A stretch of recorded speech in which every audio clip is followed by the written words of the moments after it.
Hey everybody, this is Daniel with Bothersome Truth, and I was thinking about a conversation I had recently with one of my Facebook friends, and I realized I don't think a lot of people have thought about this, so I was like, I gotta do a video.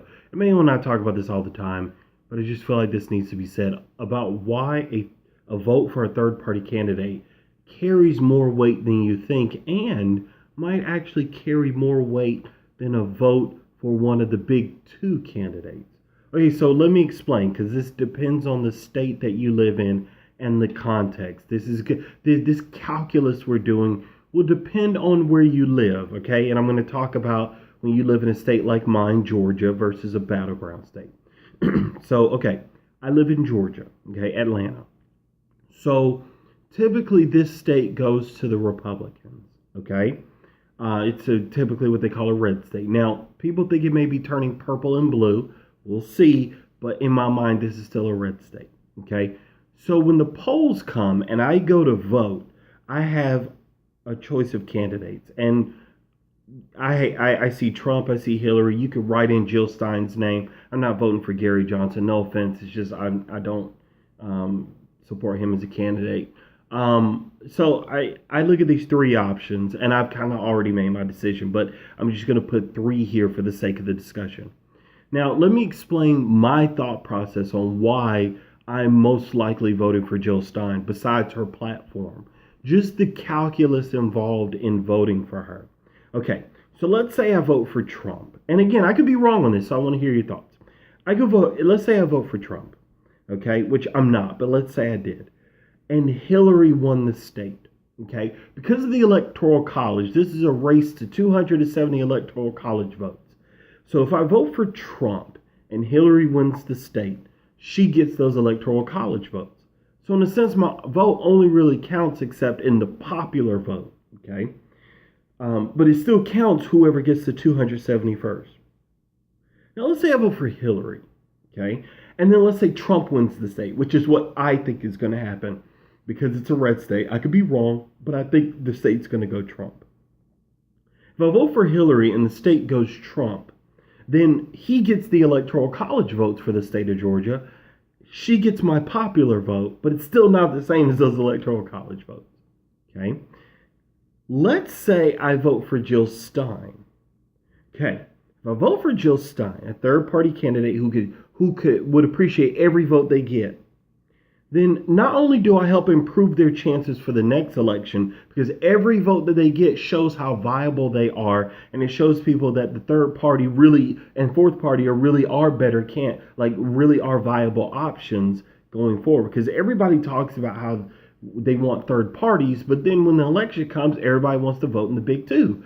And so if you vote in the big two but keep saying you want three and four parties, you're not actually going to ever get it. Because the establishment's going to look at you and say, oh, well, they just say they want third party, but they're still voting for us, so we can still keep getting away with what we're doing. And don't be surprised if the Republicans pull a DNC move and try to institute some kind of super delegate system, because they're not happy that they got Trump. Best believe that. They just decided to get behind him because they didn't want a mutiny in their party. But this is why the Democrats have the superdelegate system in place, so that they could override a candidate that they don't like or one that's too populist. So that's a digression. Let me get back to the topic. So not only voting for Jill Stein would help her party immensely going forward, it shows the big two that you're serious about wanting a third party candidate. And it helps them going forward, so that regardless of who goes and gets the Electoral College votes in Georgia, either way, your vote still counted because it helped the third party candidate get their voice out. And in my opinion, my vote for the third party counts more than the one for the big two.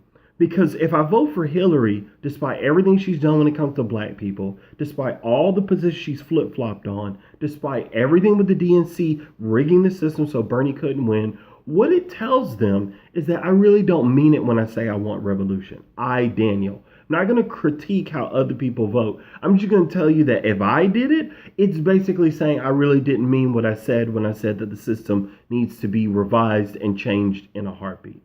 If I vote for Donald Trump, then I've just lost my mind.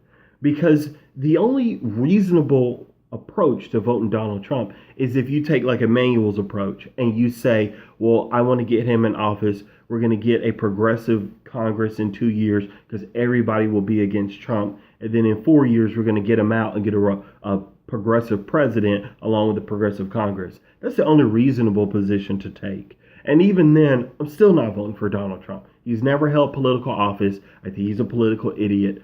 I don't think, and I literally mean that. I don't think he understands politics hardly at all except for trade. And even then, he's a hypocrite because he wants to critique Hillary Clinton for trade deals, but he's still got his clothes being made in Mexico and China. So, no, thank you. Not voting for that. But voting for a third party like Jill Stein shows that we are serious about wanting change in this country. And if I vote for Hillary, I think Democrats are going to say, well, there's a black person who, no matter what, still voted for us. And Republicans say, oh, look, this guy voted for us. That's great. Maybe he agrees with us, and I don't. So either way, I don't really see, for me, voting for any one of these candidates, how it really helps. I think it helps the most to vote for the third party who can use every vote they can get. Now, let me just add something about battleground states. If you live in like Ohio or Florida, one of these battleground states, a swing state, I'm not saying that this necessarily applies to you. You have a different thought process that you need to go through. And don't let people fearmonger you into making your decision. Make your decision based on the facts. And if you choose to stomach voting for Hillary because you don't want Trump, then I understand. I would want to be in that position, but I get it. If you decide for whatever reason that you want to vote Donald Trump in that swing state, that's up to you. I would really need to know your reason, because otherwise I'm probably going to disagree with it. But I would still listen to it because you could teach me something new. But I wanted to share this because I think people have to understand it really depends on what state you're in and maybe even what district you're in. Like, this is all stuff you really have to think about. And so there's a thought process that goes into your voting, not just based on the policies, but also what state you're in, the electoral college, and how the votes are going to shake out. And so for those of you who are thinking the same way I am, I just want you to know you're not alone. For those of you who don't really understand this, I'm glad you watched it. And I think you should share it with other people so they understand how a thought process can go into the voting. And if you agree with me, I'd love to hear it in the comments. I'd love to see your thoughts. If you disagree and think this was the dumbest thing you heard, I'd like to hear that in the comments too. We could talk about it because you may enlighten me to something I didn't think about, or I may just need to show you why you're wrong. Either way, I always appreciate talking with you because it's good to have conversation. No man is an island, no person is an island, and we learn from each other. But this has been Daniel with the Bothersome Truth, and I hope you